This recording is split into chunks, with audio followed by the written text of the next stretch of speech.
मिसाल के तौर पे अब गोश्त खाना बकरे का हलाल है, लेकिन अगर किसी से छीन के खाया हो तो हलाल कैसे होगा?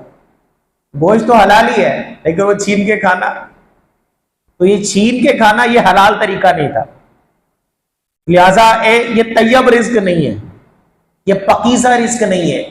पकीज़ा रिस्क तब होगा कि जब वो चीज भी हलाल हो और उसको तरीका भी हलाल से हासिल किया जाए। और यहां पर अल्लाह तबारक व तआला ने हमें तैयब रिस्क का फरमाया कि जिसको हलाल तरीके से हासिल किया जाए। हजरत साद बिन नबी वक़ास रज़ी अल्लाह तआला अन्हु नबी करीम अलैहिस्सलातु वस्सलाम की बारगाह में हाजिर हुए।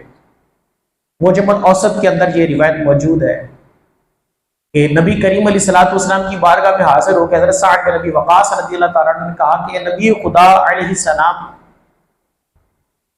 आप कोई दुआ कर दे कि मैं मुस्तजाबुद दावा बन जाऊं। मुस्तजाबुद दावा उसको कहा जाता है जिसकी सारी दुआएं कबूल होती हैं, कि आप मुझे दुआ दे दें कि मेरी हर दुआ अल्लाह कबूल फरमा ले।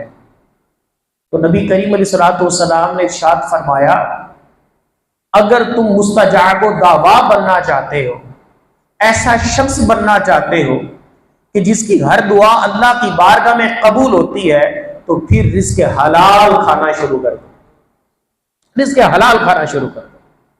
और फिर नबी करीम अलैहिस्सलातु वस्सलाम ने इरशाद फरमाया, उस जात की कसम जिसकी कब्ज़े कुदरत में मोहम्मद सल्लल्लाहु अलैहि वसल्लम की जान है, कि जब कोई बंदा एक हराम का लुकमा खा लेता है तो 40 दिन तक उसकी नमाजें अल्लाह की बारगाह में कबूल ही नहीं होती। एक हराम का लुकमा खाने से 40 दिन तक उसकी नमाजें कबूल नहीं होती।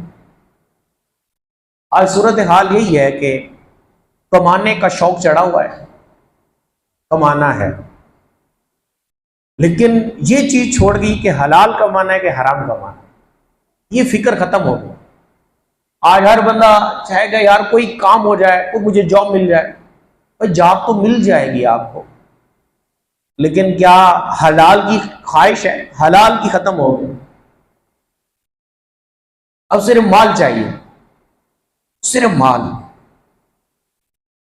नबी करीम अलैहिस्सलातु वस्सलाम ने एक मौके पर इरशाद फरमाया, सयातिल ज़मानुन अला उम्मती युहिब्बूना खम्सा व यनसौना खम्सा। नबी करीम अलैहिस्सलातु वस्सलाम ने इरशाद फरमाया, एक वक्त मेरी उम्मत पे आएगा कि जब वो 5 चीजों से मोहब्बत करेंगे और 5 चीजों को भूल जाएंगे। उन 5 चीजों को फिर हुजूर अलैहिस्सलातु वस्सलाम ने बयान फरमाया कि वो 5 चीजें कौन सी हैं जिनसे मोहब्बत होगी, और वो 5 चीजें कौन सी हैं जिनको भूल जाएंगे। नबी करीम अलैहिस्सलातु वस्सलाम ने फरमाया, युहिब्बूनल माला व यनसौनल हिसाब। फरमाया कि वो माल से मोहब्बत करेंगे और हिसाब को भूल जाएंगे। आज वही दौर है कि माल से मोहब्बत है, हर बंदा ये ख्वाहिश रखता है।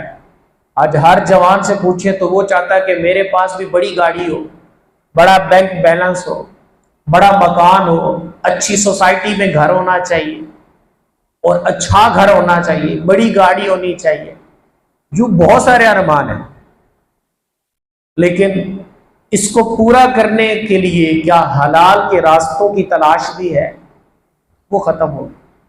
अच्छा, जो कमा रहे हैं क्या वो हलाल कमा रहे हैं कि नहीं कमा रहे, ये सोच खत्म होती जा रही। आप और मैं गौर करें, हम कोई ना कोई काम तो करते ही होंगे घर को चलाने के लिए, कोई ना कोई काम तो कर रहे होंगे। कोई मजदूरी करता होगा, कोई कहीं जॉब करता होगा, किसी का अपना कोई बिजनेस होगा, कोई दुकान होगी है। वो अपने आप से पहले पूछें कि जो मैं काम करता हूं, तो क्या मैंने किसी मुफ्ती साहब से पूछा है कि मैं इस तरीके से कमाता हूं, ये हलाल है कि नहीं? हमें लगता होगा कि मैंने हलाल किया, हमें लगता है, हमें क्या, हमें तो हमारी औकात क्या, हमारा इल्म क्या है? क्या हमें शरीयत की पेचीदगियों का और हलाल और हराम का इतना फर्क का पता है कि मैं अपने बारे में ये कह सकूं कि मैं वाकई हलाल कमाता हूं? हाँ, बाजों को अल्लाह ने इल्म दिया होता है या उलमा की सोहबत में बैठे होते पता होता है, लेकिन एक वैसे बात की जा रही है कि क्या कभी ये आया कि मैं पूछूं तो सही, मैं हलाल कमा रहा हूं या कि नहीं कमा रहा, मैं मजदूरी करता हूं क्या वो हलाल है कि नहीं। मैं इसकी मिसाल देता हूं आपको। आला हज़रत इमाम मोहम्मद रज़ा खान फाज़िल बरेलवी रहमतुल्लाह तआला अलैह ने जो काम करने का तरीका होता है ना, इसको 3 कैटेगरीज की बयान की, 3 तरीके बयान किए मजदूरी के, मेहनत के 3 तरीके होते। एक तो ये कि बंदा बड़ा जल्दी जल्दी बड़ा तेज काम कर लेता है, दूसरा दरमियानी सी स्पीड है, और तीसरा सुस्त है। तो फरमाया कि जब कोई किसी के यहां मजदूर बना है तो उस पर जरूरी है कि कम से कम दरमियानी स्पीड में तो वो काम लाजमी करे। मिसाल देता हूं, एक मिस्त्री है, मकान बनाता है, और एवरेज ये है, तजर्बा ये है, मैंने मिस्त्री से पूछा नहीं लेकिन एक समझाने के लिए मिसाल ही दे रहा हूं। तजर्बा ये है कि एक नॉर्मल मिस्त्री जो है आमतौर पे दिन में 500 ईंटें लगा लेते हैं। मिसाल दे रहा हूं, दिन में 500 ईंटें लगा लेते हैं, और कई जो तेज होते हैं वो उससे ज्यादा लगा लेते हैं। लेकिन नॉर्मल जो होते हैं ना, जो आराम से अगर वो एक नॉर्मल वो स्पीड ना लगाए लेकिन नॉर्मल काम चला ही रखे, तो वो 500 ईंटें लगा लेते हैं। लेकिन कोई ऐसा बंदा है, कोई ऐसा मिस्त्री है कि जो 500 ईंटें भी नहीं लगा रहा, थोड़ा इधर बैठ के बातें कर ली, थोड़ा उसको मशवरे दे लिए, थोड़ा पड़ोसियों का भी हाल हवाल पूछ लिए, जो उसके पास आया कि हमने काम शुरू करवाना अपने घर का, तो उसको बैठ के नक्शे बना के देने लग गया, जी ठीक है तुम यूं कर लो तो तुम यूं कर लो। नतीजा क्या हुआ, 500 की बजाय 300 ईंट लगा ली, 400 ईंट लगाई। अगर 500 ईंट लगाना नॉर्मल है और वो 500 ईंट नहीं लगा रहा, 400 लगा रहा है, तो जो 100 ईंट कम लगाई है उसकी मजदूरी उसके लिए हलाल नहीं, उसकी मजदूरी उसके लिए हलाल नहीं है, उसने हलाल नहीं कमाया। तो उसका हुक्म यह है कि वो जिसका काम कर उसको बता दे कि मैंने ये कम लगाई है ईंटें, इससे ज्यादा नॉर्मल लोग लगा लेते हैं। तो लिहाजा अगर वो मालिक अपनी खुशी से ज्यादा दे दे मजदूरी, तो वो तो उसका मालिक है, वो दे सकता है, लेकिन उसको बताए बगैर यूं ही कर रहा है तो गोया कि ये उस मालिक को भी धोखा दे रहा है, हराम भी कमाया, धोखा भी दे दिया। वैसे मजदूर से पूछेंगे वो यही समझेगा मजदूरी करना ये कोई कौन सा नाजायज काम कर रहा हूं। भाई ठीक है, काम आप जायज ही कर रहे हो, लेकिन जायज तरीके से कर रहे हो कि नहीं कर रहे। मेरा ये बात करने का मकसद ये था कि हम कोई ना कोई काम कर ही रहे हैं, लेकिन क्या किसी आलिम से पूछा कि हुजूर वो मेरा काम करना या मैं इस तरीके से करता हूं वो हलाल है कि नहीं है। फिक्र खत्म हो गया। अभी करीम अलैहिस्सलाम ने फरमाया कि वक्त आ जाएगा कि जब माल से मोहब्बत होगी, हिसाब को भूले होंगे कि मैंने हिसाब भी देना रब की बारगाह। रब ताला ने मुझे हलाल का ही हुक्म दिया है। रब ताला कुरान में फरमा रहा है, कुलू मिन तय्यिबाति मा रज़क़नाकुम, कि जो हमने तुम्हें पाक सुथरा रिस्क दिया उसमें से खाओ, हराम से मना किया है मेरे रब ने। तो क्या ये फिक्र है आज खत्म होती जा रही।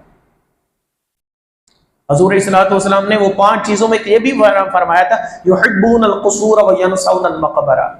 फरमाया वो वक्त भी आ जाएगा कि जब लोग बड़े मकानों से मोहब्बत करेंगे, कब्र को भूल जाएंगे। आज हर बंदे को बड़ा मकान चाहिए, अच्छे अच्छे जगह पे, अच्छी सोसाइटी में चाहिए, अच्छी लोकेशन पे चाहिए, लेकिन कब्र के बारे में क्या, वो भूले हुए हैं। तो अल्लाह ताला ने यहां पर हमें हलाल रिज्क और तय्यब रिज्क कमाने का हुक्म दिया है, हलाल कमाओ। नबी करीम अलैहिस्सलातु वस्सलाम की हदीस से पाक है, नबी करीम अलैहिस्सलातु वस्सलाम ने इरशाद फरमाया कि अल्लाह ताला मेहनत करने वाला जो पेशेवर है ना, जो कोई काम करता है, अल्लाह ताला उस बंदे को पसंद फरमाता है। काम करने वाले को, जो खुद मेहनत करके कमा के खाता है, अल्लाह उसको पसंद फरमाता है। और जो कमाता ही नहीं है, अल्लाह उसको पसंद नहीं फरमाता, अल्लाह कमाने वाले को पसंद फरमाता है। एक और हदीस पाक, नबी करीम अलैहिस्सलातु वस्सलाम का फरमान सुनिए मेरे करीम लजपाल नबी सल्लल्लाहु अलैहि वसल्लम ने फरमाया कि जो शाम को थक हार के हलाल कमा के शाम को घर आता है तो शाम घर पहुंचते पे ही अल्लाह ताला उसी शाम उसकी बख्शिश फरमा देता है। ये हलाल कमाने वाला बख्शिश लेके आ रहा है। हलाल कमाने वाला हो तो धोखा देके नहीं, डंडी मार के नहीं, अपने ऑनर को मालिक को धोखा देके नहीं, शरीयत के असूलों को पसे पुश डाल के कमाने वाला नहीं, हलाल कमाने वाला शाम को आया अल्लाह बख्शिश फरमा देता है। एक और हदीस पाक सुनिए, मेरे करीम लजपाल नबी सल्लल्लाहु अलैहि वसल्लम ने इरशाद फरमाया कि कई गुनाह ऐसे हैं कि उनका कफारा ना कोई नमाज होती है, ना कोई रोजा होता है, ना हज ना ज़कात, ये उसका कफारा नहीं बन पाते। उसका कफारा सिर्फ रिज़्क़ हलाल की तलाश में उठाई जाने वाली तकलीफें होती हैं। यानी कई चीजों का कफारा, यानी कई गुनाह बख्शे इस बात पे जाते हैं कि वो बंदा रिज़्क़ हलाल कमाने में जो तकलीफ उठा रहा है। यहां तक एक और हदीस पाक में है, नबी करीम अलैहिस्सलाम ने इरशाद फरमाया कि जो रिज़्क़ हलाल के लिए अपने आप को किसी जिल्लत के मकाम पे पेश कर देता है, हकीर जगह पे खड़ा होके, लेकिन कमाता हलाल का है, खड़ा हो जाता है हकीर जगह पे, तो उसके गुनाह यूं झड़ते हैं जैसे मौसम खज़ां में दरख्तों के पत्ते झड़ने लग जाते हैं, यूं उसके गुनाह झड़ने लग जाते हैं। बड़ा हकीर काम कर रहा था, मेहनत कर रहा था, लेकिन हलाल का तो कर रहा था।